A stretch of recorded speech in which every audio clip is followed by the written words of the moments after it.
Hola, ¿qué tal compañeros? Sean bienvenidos a esta breve explicación del sistema reproductor femenino visto desde un punto de vista histológico.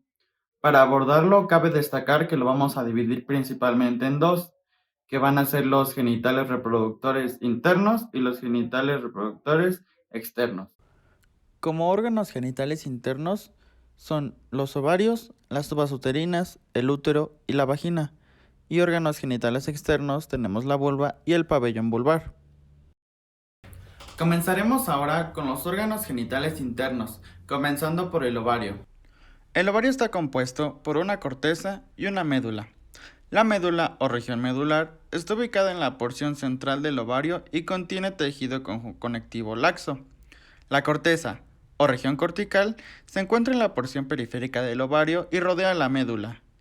La corteza contiene los que llamamos folículos ováricos, que están incluidos en un tejido conjuntivo. La superficie del ovario está compuesta por una capa de células cúbicas y en algunas partes células casi planas. A esto se le conoce como epitelio germinativo. Aquí podemos apreciar un ovario de una mujer adulta. Podemos notar que en la corteza se identifican varios folículos quísticos y se aprecian además algunos cuerpos blancos como manchas rosadas.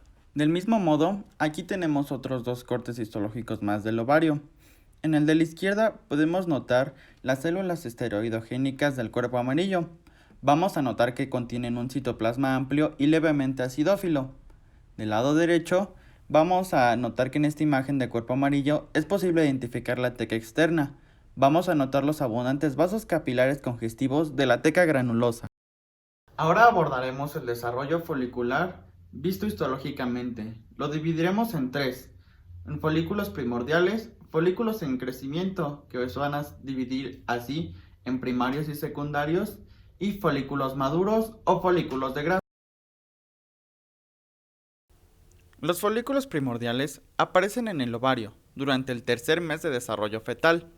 Se encuentran en la estroma de la corteza, justo debajo de la túnica albuginea, una capa simple de células foliculares planas que rodea el ovocito. La superficie externa de las células foliculares está limitada por una lámina basal. En esta etapa, el ovocito y las células foliculares que lo rodean estrechamente están adosados entre sí. En el citoplasma del ovocito, conocido como ovoplasma, contiene un cuerpo de Balbiani. El cuerpo de Balbiani consiste en una acumulación focalizada de vesículas y membranas de Golgi, así como de retículo endoplásmico, centriolos, numerosas mitocondrias y lisosomas. Además, los ovocitos humanos contienen laminillas anulares y abundantes vesículas pequeñas, dispersas a lo largo del citoplasma junto con pequeñas mitocondrias esferoidales. A medida que el folículo primordial se desarrolla en un folículo en crecimiento, ocurren cambios en el ovocito, en las células foliculares y en la estroma contigua. Inicialmente, el ovocito aumenta de tamaño y las células foliculares aplanadas circundantes proliferan y se tornan cúbicas. En esta etapa, es decir, cuando las células foliculares se tornan acúbicas, el folículo... En esta imagen vamos a observar un folículo primario. Observe que las células luteinizadas tienen un citoplasma multivacuolar. Pasaremos ahora con el folículo secundario.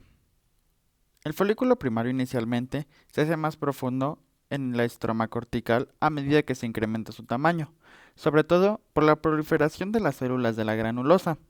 Los factores necesarios para el crecimiento folicular y ocítico son varios, como la hormona folículo estimulante, los factores de crecimiento y iones de calcio. Cuando el estrato granuloso alcanza un espesor de 6 a 12 capas celulares, entre las células de la granulosa aparecen cavidades con contenido líquido, llamado líquido folicular. Entre las células de la granulosa, las cavidades comienzan a confluir para finalmente formar una cavidad única, con forma de semiluna, denominada antro. Ahora sí, podemos llamar a nuestro folículo folículo secundario. Estos dos cortes, lo que vamos a apreciar es un folículo secundario.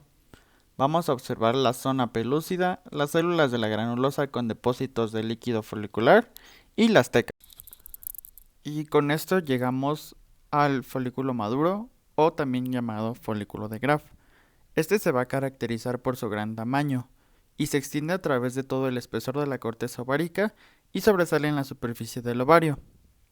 A medida que el folículo se acerca a su tamaño máximo, la actividad mitótica de la célula de la granulosa disminuye.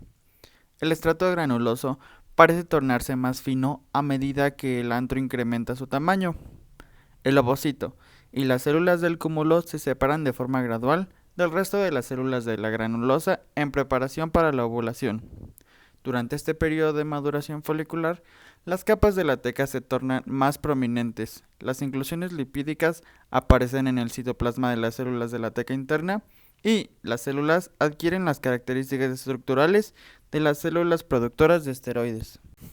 En los cortes histológicos podemos ver del lado derecho una imagen poco común, que se trata de un folículo maduro de Graf, en un ovario humano, y del lado izquierdo, con grandes aumentos, observamos las características del cúmulo ovígero de un folículo maduro de Graf de humano. Ha llegado el turno de hablar de las tubas uterinas. Estas son dos estructuras bilaterales en forma de tubo que pueden llegar a medir de 10 a 12 centímetros dependiendo. Anatómicamente se van a dividir en 4 partes, que son infundíbulo, ampolla, istmo y la porción uterina. Pero histológicamente, que es lo que nos corresponde hablando, se va a dividir en 3 porciones: mucosa, muscular y serosa. La serosa o peritoneo es la capa más externa de la trompa uterina y está compuesta por el mesotelio y una capa delgada de tejido conjuntivo. La muscular es la mayor parte de su longitud. Está organizada en una capa circular interna bastante gruesa y una capa externa longitudinal, más delgada. La mucosa, que es el revestimiento interno de la trompa uterina, exhibe pliegues longitudinales bastante delgados, que se proyectan hacia la luz de la trompa uterina en toda su longitud. En estos cortes podemos apreciar del lado izquierdo que las tubas uterinas tienen una capa de músculo liso y una mucosa, que muestran numerosas proyecciones papilares hacia la luz. Del lado derecho vamos a observar que tiene un aspecto de laberinto luminar, y esta está teñido con tricrómico de galego. De la misma manera, en el corte que tenemos del lado izquierdo, vamos a apreciar el epitelio de la tuba uterina. Vamos a notar las células cilíndricas y que algunas muestran cilios. Del lado derecho es un corte con tricrómico. El aspecto cilíndrico de las células de la tuba uterina resulta muy claro. En las próximas diapositivas podemos observar cómo la estructura de la tuba uterina va cambiando dependiendo su ubicación.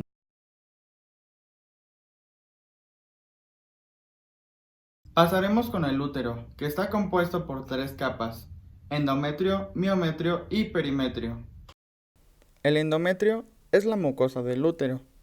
El miometrio es la capa muscular gruesa del útero. Está en continuidad con la capa muscular de la trompa uterina y la vagina. El perimetrio es la capa serosa externa o la cubierta peritoneal visceral del útero. Consiste en un mesotelio y una capa delgada de tejido conjuntivo laxo. El cérvix o cuello uterino está dividido en dos: exocérvix y endocérvix. La porción del cuello uterino que se proyecta en la vagina o exocérvix es un epitelio poliestratificado plano mucoso sobre una base de tejido conjuntivo fibroso denso.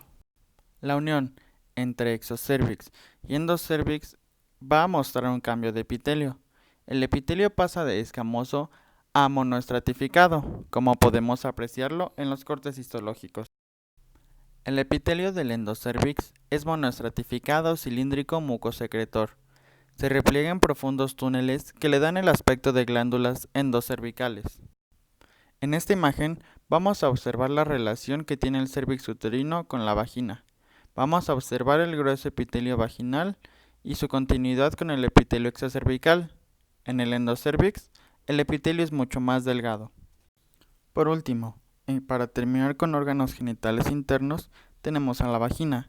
Esta se va a dividir en 3 capas: una capa mucosa interna, que posee pliegues o rugosidades transversales abundantes y está revestida por epitelio estratificado plano; una capa muscular intermedia, que está organizada en 2 estratos de músculo liso entremezclados, uno circular interno y otro longitudinal externo, y una capa adventicia externa, que está organizada en un estrato interno de tejido conjuntivo denso, contiguo a la capa muscular, y un estrato externo de tejido conjuntivo laxo, que se confunde con la adventicia de las estructuras vecinas. En esta imagen histológica de la vagina vamos a observar el epitelio escamoso estratificado sin estrato córneo y el estroma fibroso bien vascularizado. Esto es lo que nos correspondería estudiar hasta el momento de los órganos genitales femeninos internos. Sin más que agregar por el momento, muchas gracias por su atención.